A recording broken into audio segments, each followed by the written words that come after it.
Saya lanjutkan.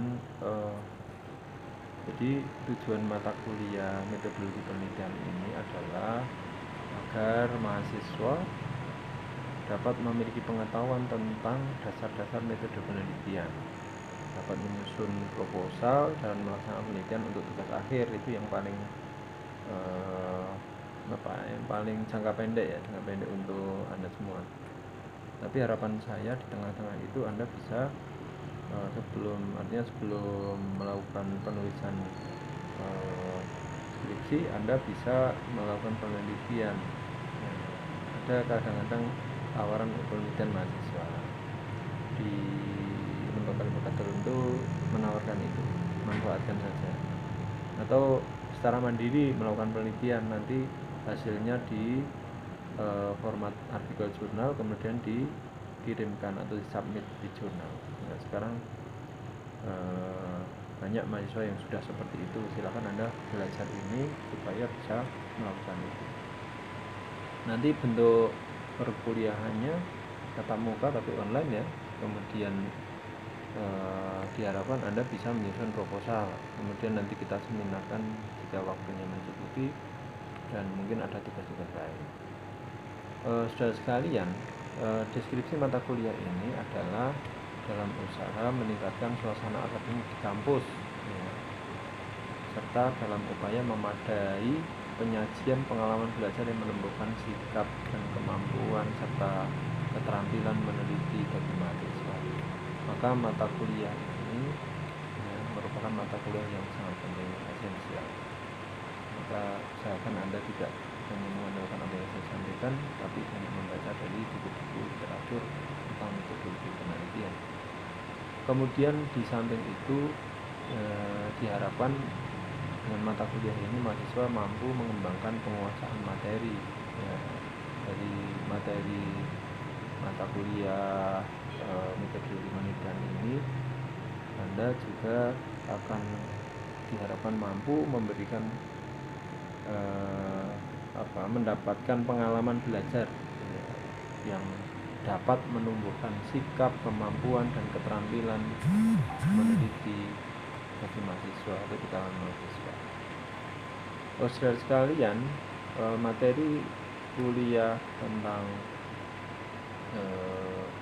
metodologi penelitian ini antara lain, yang pertama pengertian metodologi penelitian itu sendiri, kemudian apa itu pengertian penelitian ilmiah, apa itu metode ilmiah, ya, bagaimana langkah-langkah mengadakan penelitian, kemudian apa itu masalah penelitian, kemudian apa itu variabel, apa itu macam-macam data, apa itu macam-macam penelitian, kemudian bagaimana kerangka penelitian kuantitatif, bagaimana kerangka penelitian kualitatif, kemudian apa itu masalah dan hipotesis, data, analisis data menggunakan data deskriptif maupun data inferensial. Nah, itu antara lain lingkupnya materi perkuliahan ini. Anda bisa baca buku-buku antara lain yang dikarang oleh Brad dan Berlinger, judulnya Asal-Asal Penelitian Behavioral, terbitan UGM Press. Kemudian bukunya J. Mulyong, yang metode penelitian kualitatif, terbitan Rohda Karya Bandung. Bukunya Muhammad Nasir, metode penelitian, terbitan Gramedia. Bukunya Suharsini Arikunto, prosedur penelitian, dan banyak bukunya yang buku lain yang Anda bisa baca, misalnya bukunya Pak Imam Ghazali. Akhir-akhir ini banyak diminati oleh dosen dan mahasiswa. Kemudian saudara sekalian, apa itu pengertian metodologi penelitian? Ya, metodologi penelitian itu adalah suatu cabang ilmu, yang membahas tentang cara atau metode yang digunakan dalam kegiatan penelitian. Nah, ini sudah menjadi sebuah cabang ilmu dan sejak lama sudah dipelajari orang, diterapkan dan sebagainya. Cabang ilmu yang membahas tentang cara atau metode yang digunakan dalam kegiatan penelitian. Kemudian apa itu penelitian? Ya, penelitian itu adalah pengertiannya upaya mencari kebenaran akan sesuatu, ya, singkatnya seperti itu. Upaya mencari kebenaran akan sesuatu. Ya.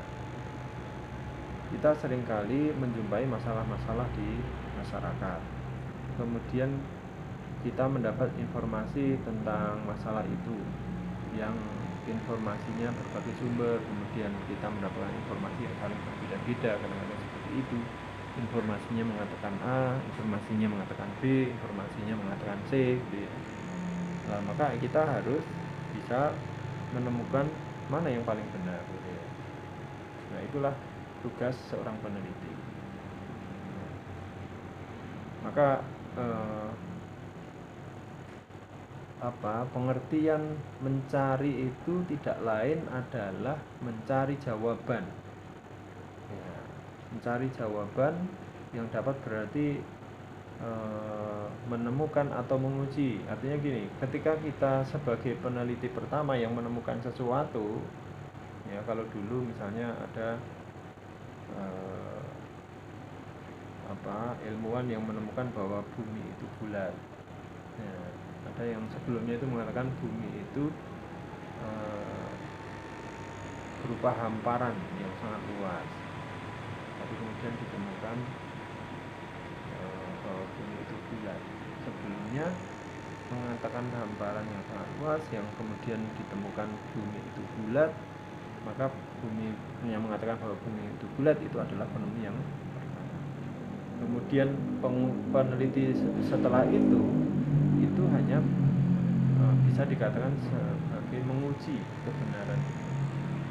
Kebenaran itu diuji, bukan menemukan lagi. Oleh menemukan yang pertama tadi, karena sebelumnya mengatakan datar kemudian menjadi bulat, misalnya seperti itu.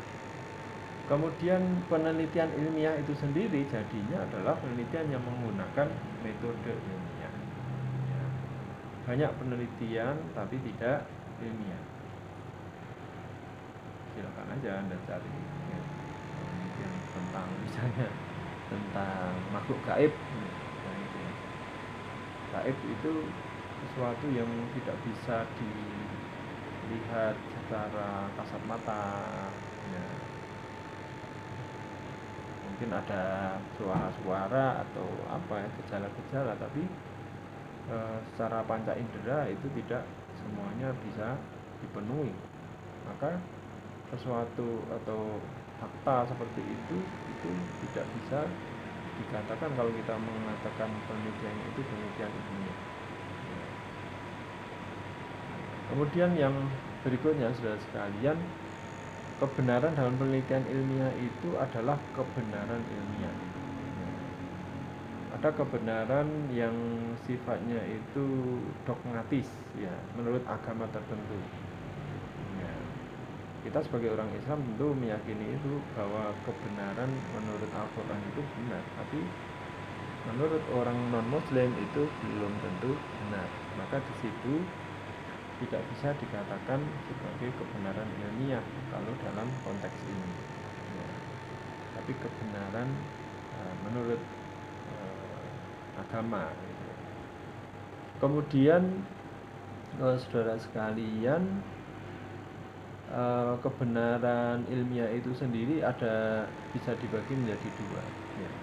Yang pertama, kebenaran koherensi, ya, yang menganut logika deduktif, ya, logika deduktif dari yang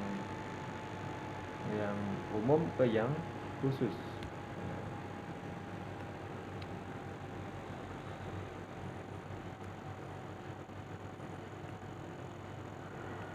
Kemudian sifatnya ini rasional, ya, sesuai dengan akal, logika kita, ya, sesuai dengan logika. Kemudian yang kedua, kebenaran korespondensi yang menganut logika induktif, ya. Sifatnya ini faktual, sesuai dengan kondisi di lapangan, ya. Itu. Kemudian saudara sekalian, kita lanjutkan. Apa itu metode ilmiah? Metode ilmiah adalah metode yang menggunakan kebenaran ilmiah. Nah, tadi sudah disinggung di depan. Ini slide nomor 14, ya, kalau lihat, ya. kemudian metode yang menggunakan kebenaran ilmiah. Lalu apa itu ilmiah? Ilmiah itu adalah sesuatu yang bersistem ya, bersistem itu ada yang terlibat dalam kegiatan itu, sudah ada aturannya, prosedurnya, kemudian pihak-pihak yang melakukan itu saling berinteraksi, kemudian terbentuklah sebuah sistem ya, misalnya sistem pengambilan mata kuliah misalnya. Ada yang kuliah itu untuk bisa kuliah di FEBI ya Salatiga itu sudah ada sistemnya ya. Mahasiswa membuka akad, kemudian dia harus punya password gitu ya, dan seterusnya. Kemudian itu berulang-ulang, kemudian dilakukan oleh semua orang yang ada di sini, kemudian itu membentuk sebuah sistem dipahami oleh banyak orang. Kemudian bermetode, ada cara-caranya. Mau membuka siakat itu ada cara, harus punya password, kemudian membuka linknya, webnya, kemudian baru masuk. Kemudian nanti kalau sudah ngambil mata kuliah itu kemudian diklik oleh email akademik gitu ya. Ada metode-metode caranya. Kemudian berobjektivitas ya, objektif itu berarti apa? Memiliki tujuan tertentu ya, berobjektivitas. Tujuannya apa? Jadi kalau dikatakan ilmiah itu harus punya tujuan. Maka kalau kita di penelitian itu seringkali ditanyakan kalau sudah dirumuskan masalah, terus tujuan penelitiannya apa? Tujuannya apa harus jelas. Jadi bukan tanpa tujuan. Kemudian berlaku secara umum. Artinya kalau disebut ilmiah itu misalnya kita menerapkan sebuah rumus tentang nanti kalau misalnya menentukan sampel ya, sampel dari bagian dari populasi, ada rumusnya, misalnya rumusnya siapa, yang rumusnya Slovin misalnya yang dipakai. Nah, maka itu berlaku secara umum rumus itu ya, maka itu baru dikatakan ilmiah. Tapi kalau hanya berlaku di YN Solo 3, tidak bisa dipakai di tempat lain, nah itu namanya tidak ilmiah karena tidak berlaku secara umum atau universal. Kemudian saudara sekalian, bagaimana langkah-langkah dalam mengadakan penelitian? Maka secara sederhana kita bisa sebutkan di sini. Yang pertama, langkahnya adalah memilih masalah ya. Penelitian itu tidak bisa dikatakan atau tidak bisa dimulai tanpa adanya masalah. Masalah banyak, tapi banyak orang yang tidak bisa menentukan ya masalahnya ya. Masalahnya banyak tapi tidak bisa ini mengatakan bahwa ini penelitiannya masalahnya itu ini gitu. Maka di sini biasanya saya mengajarkan pada mahasiswa saat ujian proposal maupun skripsi atau di mata kuliah seperti ini, dalam memilih masalah itu hendaknya dimulai dari berpikir untuk menemukan gap atau kesenjangan. Gap itu ada 3, gap fenomena, gap riset, dan gap teori atau riset gap. Teori gap, riset gap, fenomena gap atau kesenjangan fenomena, kesenjangan penelitian, dan kesenjangan teori. Apa itu kesenjangan fenomena?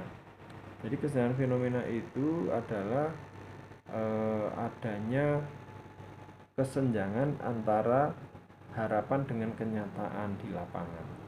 Misalnya di bank syariah itu harapannya baik pendiri maupun masyarakat muslim pada umumnya di Indonesia khususnya maupun di dunia muslim pada umumnya adalah prinsip inti dari perbankan syariah, prinsip bagi hasil itu yang paling diminati ya, karena memang harapannya seperti itu. Akad yang paling dianggap paling syar'i itu ya, bisa dikatakan gitu ya, pembicaraan di berbagai diskusi itu yang paling syar'i itu yang prinsip bagi hasil. Nah, itu harapannya seperti itu. Tapi kenyataannya nasabah itu tidak pada berminat, artinya peminatnya sedikit, kalah dibandingkan prinsip jual beli atau murabahah. Nah, maka ini menjadi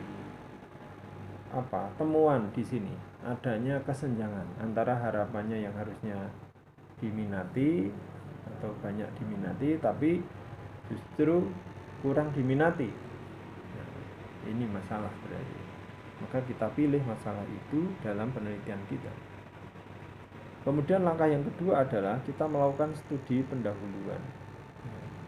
Studi pendahuluan itu bisa termasuk tadi kita mengkaji hasil-hasil penelitian sebelumnya yang dituangkan dalam tabel. Kalau saya lebih suka gitu ya, dituangkan dalam tabel ResearchGate. Nanti di situ akan kita klasifikasikan ini peneliti tahun berapa, kemudian variabelnya apa saja, variabel berpengaruh dan terpengaruh itu apa saja dipilah-pilah, kemudian hasilnya, kesimpulannya masing-masing penelitian itu disimpulkan. Ya, itu nanti akan ditemukan ya hasil-hasil penelitian yang saling berbeda atau bertolak belakang bahkan gitu ya. Itulah yang dinamakan dengan ResearchGate. Ya. Kemudian itu yang kedua, ResearchGate ya, ini bisa masuk di sini di studi pendahuluan. Nah, kemudian kalau sudah semuanya ditemukan, ResearchGate-nya ditemukan, fenomena gap-nya ditemukan, bahkan teori gap, artinya teori yang di antara teori satu dengan yang lain kita temukan saling berbeda, maka di situ kita bisa merumuskan masalahnya. Ya, masalahnya itu bisa dirumuskan dengan kalimat-kalimat pertanyaan biasanya, yang biasanya berupa pertanyaan yang sifatnya nanti jawabannya itu deskriptif, ya, berupa uraian. Kemudian yang ketiga merumuskan masalah. Kemudian yang keempat adalah merumuskan kerangka dasar. Jadi dari kajian-kajian tentang konsep, tentang teori, tentang hasil-hasil penelitian sebelumnya tadi, ya, termasuk fenomena, kita maka bisa membuat kerangka dasar dalam penelitian ini. Ya, hubungan antara konsep yang satu dengan yang lain, antara variabel satu dengan variabel yang lain, kita gambarkan dalam bisa berupa kata-kata, bisa berupa gambaran yang mudah dibaca orang. Itu yang keempat. Kemudian yang kelima, merumuskan hipotesis. Hipotesis itu artinya dugaan sementara. Kita dalam penelitian itu harus punya dugaan sementara. Karena ibaratnya kita akan bepergian itu ya, misalnya mau ke Semarang dari Salatiga, itu upayakan atau kita sudah terbiasa ya feeling gitu ya. Oh, kira-kira nanti sampai di Semarang itu jam sekian atau sekian menit dari waktu keberangkatan. Nah, itu namanya hipotesis. Jadi dugaan sementara itu supaya apa? Untuk acuan ya kita dalam melakukan penelitian itu, tidak lambiar bahasa Jawanya, tapi punya arah yang jelas. Kemudian yang keenam itu memilih pendekatan. Kalau sudah punya hipotesisnya atau yang sebelumnya tadi sudah dilakukan proses-prosesnya, maka kita memilih metode atau pendekatan. Ya, pendekatan apa? Apakah kuantitatif atau kualitatif? Ya, ini nanti akan kita pelajari ya. Penelitian ini termasuk jenis kuantitatif atau kualitatif. Kalau kuantitatif berarti kita harus menentukan variabel-variabel apa saja yang digunakan, kemudian bagaimana mengukurnya, kemudian datanya itu kita dapatkan dari mana, dan seterusnya. Ya, itu kita tentukan metode. Kemudian yang ketujuh, menentukan variabel. Ya, variabel itu bisa didefinisikan secara mudahnya itu adalah sesuatu yang bisa diukur. Ya, sesuatu yang bisa diukur. Kalau kita ingin mengetahui pengaruh apa misalnya pengaruh keuntungan ya, atau profitabilitas terhadap bagi hasil misalnya di perbankan syariah, maka profitabilitas itu cara mengukurnya bagaimana ya. Kalau profitabilitas itu biasanya sumber datanya itu berupa data sekunder yang angka-angkanya sudah ada di perbankan atau di sumber-sumber data yang lain.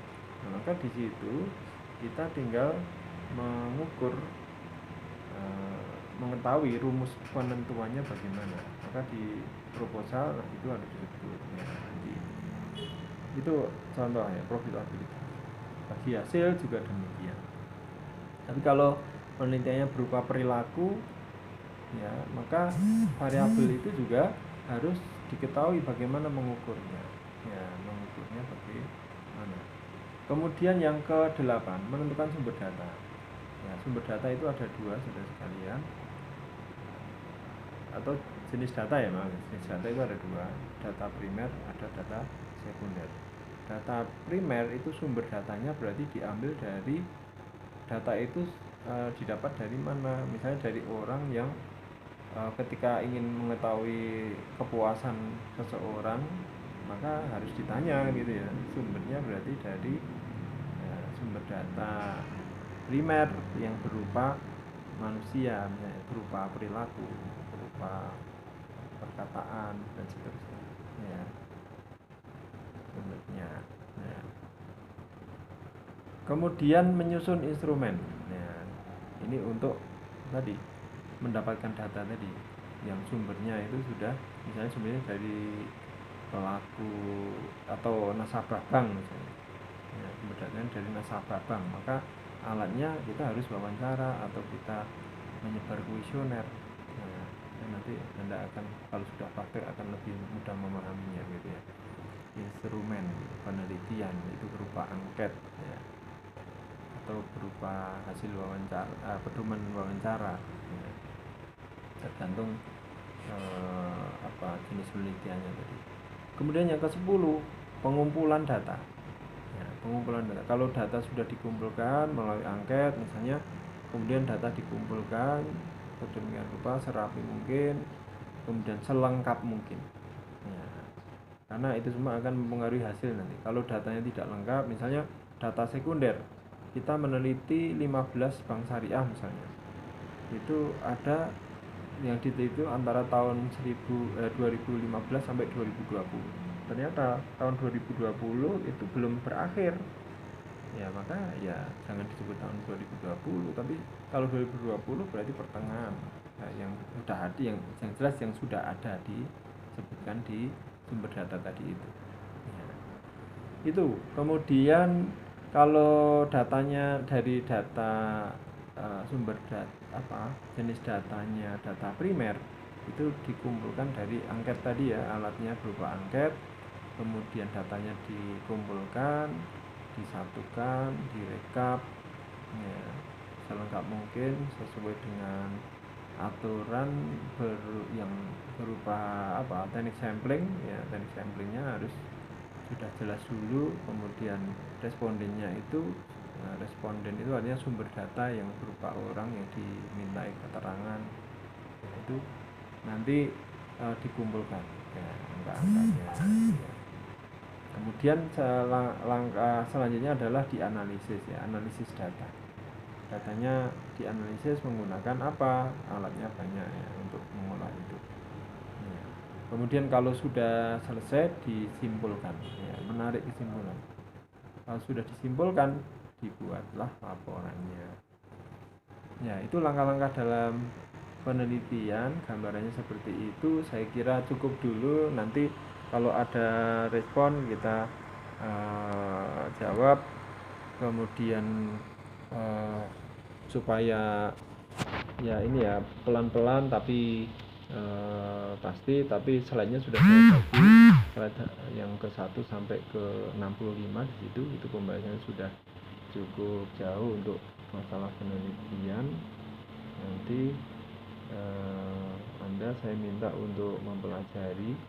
Hakikatnya di slide itu sudah mencakup proses awal dari penelitian sampai akhir ya. Coba lihat sampai ke ya bahkan penyusunan jadwal penelitian ya, ini sudah terbahas ya. Saya kira itu dulu ya. Nanti untuk penekanan yang lain itu sambil jalan. Saya justru ingin Anda banyak bertanya ya. Mungkin bertanyanya biasanya ya kalau sudah mengalami. Anda sudah mulai nyusun proposal itu baru mulai bertanya. Sejak judul itu sudah mulai bertanya. Yang saya perlu tekankan di sini adalah kita harus menghindari plagiasi ya. Itu hukumnya sangat berat ya. Jangan sampai kita sekedar kopas ya, copy paste dari milik orang kemudian kita sesuaikan, tapi nyusunlah dari awal. Anda betul-betul ngetik ya, ketikannya sendiri, jangan biasakan kopas karena nanti di sini sudah berlaku ya sejak 5 Oktober 2020 itu semua baik proposal maupun skripsi sebelum diujikan itu harus melalui cek plagiasi. Kalau ketahuan ya tidak akan bisa diujikan. Jadi itu sudah dicek dulu sebelum ujian ya. Itu saya kira untuk pertemuan pertama dulu saya sampaikan seperti ini. Silahkan kalau ada respon, jika tidak ada silahkan Anda menyampaikan list absen ya. Ya, jadwal kita kuliah hari ini itu sampai 10.20. Ini pas waktunya. Cuma tadi saya mencoba melakukan rekaman melalui PowerPoint yang ada sarana untuk merekam itu, tapi ternyata belum berhasil. Mudah-mudahan minggu depan sudah berhasil. Anda tinggal nyimak apa yang saya sampaikan di PowerPoint itu. Anda mendengarkan suara saya juga langsung di situ. Saya kira itu. Terima kasih. Assalamualaikum warahmatullahi wabarakatuh.